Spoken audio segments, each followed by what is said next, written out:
Hi, I'm Marty Schupak. Welcome to Jets Rewind Plus. This is the show where I get to put on my coaching hat and my general manager's hat and really come up with my own little game plan for better or for worse. Robert Saleh did two great things this past week, and it's something that is really inherent in great coaches. He moved AVT to the tackle spot, left tackle spot, which was great. I love when coaches can see players play and they're flexible in the positions that they'll play in. I remember years ago, the Jets had a player, Brandon Moore, who came to the team as a defensive lineman, and somebody saw that he had potential as an offensive lineman. Excuse me. So what I'm saying really is that Robert Saleh did a great job, and so did Elijah Vera Tucker. Now, the second good thing he did was he kept it under wraps where no one in the press, no one in the media, no one on the coaching staff, and no players let it out into the public. It's a great move. I love mixing and matching every week. I think a lot of coaches tend not to do that, and they should. And that's what I usually do in these sessions. But quickly, let's go in, and we're going to talk about the Jets on defense. Keep in mind, the Miami Dolphins are a very well-coached team. The offensive line, and I put it down on the bottom here, I don't know if you could see it, they've only had 5 penalties in 4 games, which is very good. Mike McDaniel is a very good coach. The team is well-disciplined. They know how to wrap around the running backs and wide receivers and make tackles. They're a good team. The Jets caught a little bit of a break with Tua being injured. Make no mistake, in this game, the Miami Dolphins are going to be scrutinized throughout the game. If there's even a question if a player got dinged up, they're not going to take any chances. This is an advantage for the Jets. Now, I'm not saying the Jets won't be scrutinized, but the Dolphins are going to be scrutinized more than the Jets this week, and it could be an advantage. Teddy Bridgewater is a good quarterback. He's the highest paid backup in the league. I think it's either 6 or 6.5 million. When he was with Carolina, he had a reputation of only being a good quarterback between the 20s, not getting the ball into the end zone enough. We'll see. I like Teddy Bridgewater. He's a good game manager. He's more than a game manager. He protects the ball, and he's got a pretty good arm. Anyway, the Jets have to activate, again, Bryce Huff, and I would alternate him with Jermaine Johnson. Now, Bryce Huff played only 9 plays last week, and he had 3 pressures. He's much better in passing situations than on the run. Got to get him on the field. I put Vinny Curry here. Look, it's nothing against Vinny Curry. I just don't see how we could give him plays with the defense that we have. If we're going to give Bryce Huff and Jermaine Johnson repetitions and give them experience, I really don't think it's in the Jets' best interest to activate Vinny Curry. I would put Sauce on Tyreek Hill. Now, Sauce doesn't think he's going to have a huge problem. He says he's covered really fast guys before. He's never covered anyone like Tyreek Hill. It's not just a matter of being fast. Tyreek Hill has one of the best accelerations, quickest, when he starts running. The Dolphins are going to try to exploit the middle of the field. What they do is, with their wide receivers split out, they actually play them tight to the line. They do this because they like to use the middle of the field, and they know, and McDaniel knows that despite the Jets safeties having a great game last week, the way to attack the Jets is through the safeties and especially the linebackers. Now, I've been on this case for the last 2 weeks. I think our linebackers are our weakest link. Perfect example. If you remember the game last week against the Steelers, how many times did the Steelers linebacker shoot the gap and get our running backs for negative yardage? We just don't do that. And it's a shame. We have to really address that in the draft coming up. CJ Mosley, I like, but I don't think he had a great game last week. He was like an accumulator. Harris was okay. Quan Alexander, I think, has been our best linebacker. I mentioned playing tight with the wide receivers. I mentioned that they've only had 5 penalties in 4 games. Okay, as far as blitzing, I would try to play man, and I would blitz not a lot, but we have to cover the center of the field. So I would limit our blitzing. And Jaceki, the tight end, he's like excuse me, he's a glorified wide receiver who's big. He really doesn't block. So they really have 3 good receivers in Waddle, Jaceki, and Hill. Now, as far as injuries, we might catch a break. Armstead, the left tackle, has a bad toe. It looks like he's going to play, but that might be an advantage for us.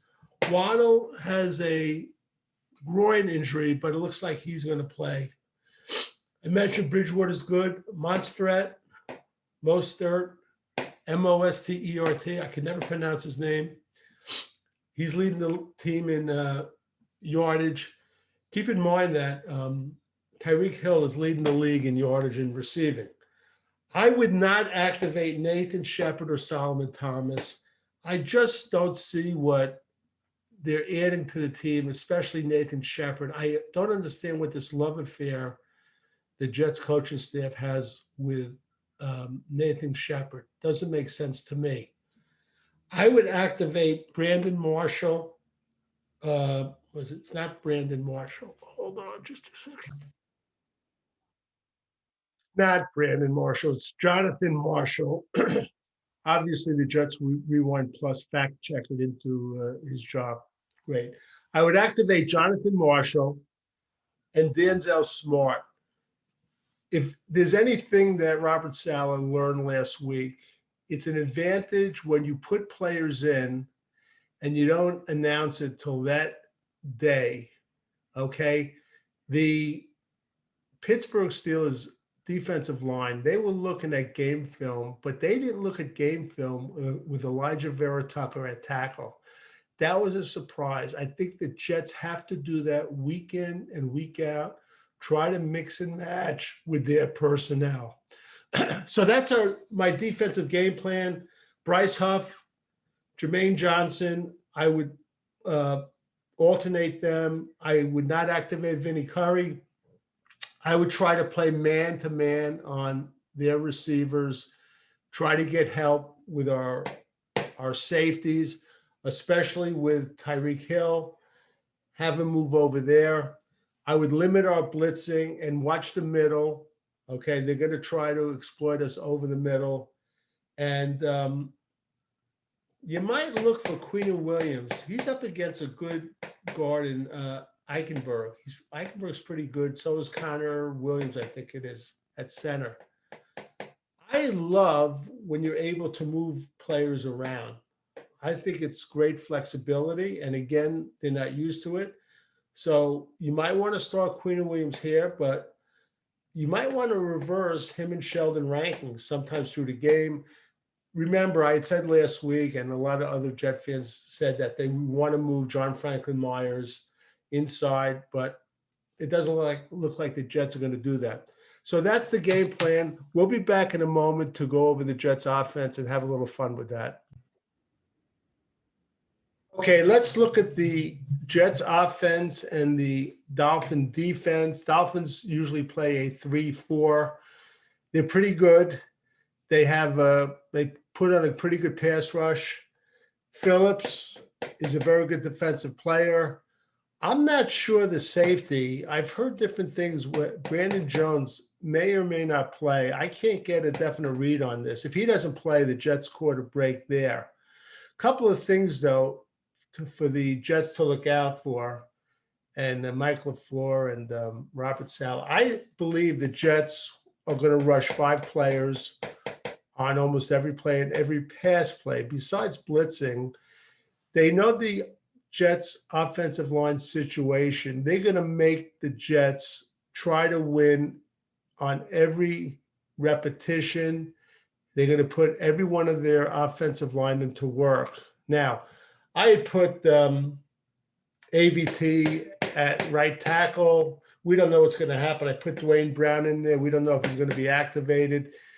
The Jets played fairly well with their offensive line, their patchwork offensive line. But Lakeland Tomlinson, he's got to start playing football. Very disappointed in him. He had a horrible first game, played a little better the second game. He had to step back in the third game. He's got to really step up. The thing you have to understand with the Jets, the fact that Zach Wilson is quarterback gives you a little bit of an edge as far as extending plays with his mobility. Now, I mentioned they're going to blitz. Zach Wilson, his best attribute is when he's able to get the first read, a quick first read, or when he's able to improvise. So it's like the beginning, short plays and really long plays. I find that in between, Zach will sometimes have a little bit of happy feet and he doesn't see the field as well as he should. Okay. The Dolphins are giving the Jets with their zone short passes. Try to get Wilson, and actually this is Garrett Wilson, Corey Davis, Elijah Moore. Try to hit them with quick passes in space. I would take that chance trying to get anywhere from 3 to 5 yards, okay? And it's going to open it up later in the game. They could go long. Elijah Moore, listen, when Zach Wilson is extending plays, avoiding getting sacked, the Jet receivers, especially Elijah Moore, they have to keep moving. I saw Elijah Moore really standing still at least once last week against the Steelers when Zach was extending a play. The Aaron Rodgers and the Green Bay Packers, they practice when he's extending plays, scrambling, and he's telling receivers in practice where they should go. The Jet receivers have got to get used to Zach extending plays. They have to keep moving. Okay. So that's one thing. The Dolphins, I mentioned, will play zone. I mentioned I want to get Hall, Moore, Wilson in space. Zach has got to see the whole field. He missed some receivers last week. Okay. To me, that's a quarterback's best attribute. Okay, so in review, listen, what's going to win this game is the team that has the least amount of penalties. The Jets cannot have these stupid penalties that extend drives to the other team. They have to step up. They have to avoid the late hit. They have to avoid the late contact out of bounds. All right? Right now, I think the 2 best Jet players are Queenan Williams on defense and Elijah Vera Tucker on offense. The Jets have a great chance to win this game. You have to keep the penalties to a minimum. Enjoy the game. Make sure you listen to our Jets Rewind Sunday night after the game. This has been Marty Schupak. Please subscribe. Please let your friends and fellow Jet fans know about this. I'm going to try to do it every Saturday morning. Until next time.